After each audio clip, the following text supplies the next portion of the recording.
Miss, have a minute of your time, please. Hello? Say it still. Beg a piece of pine. Can I give me a piece of pine? Can I share? Can I buy you a pine? Can I have a conversation with you? Hold on, I'm putting my coming out here, you know. Do you know what this is? Okay.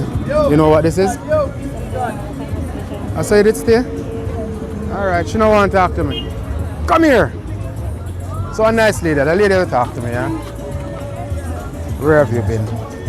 You know what this is? No, more use the other one. I must get a kiss today. Cut and start over. I don't remember the name. She don't remember the name. If I put it over your head, I think you'll remember? I lie. Uh-huh. It's a mistletoe. If I put it over your head, you're supposed to kiss me. So come back. Get over your head, what are you supposed to do?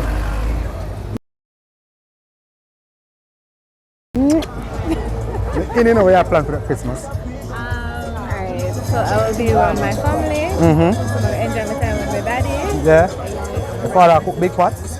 You know your father top cook, you know, me know that, you know. As always. Pork. So it's probably like Christmas. One barbecue ribs. Pot roast pork. Pot roast? Alright, we can do pot roast. Wishing you all the best for the holidays. Thank you. Take care of yourself. Alright, good love. Good Christmas vibe and good Christmas spirit. Now go get the free food.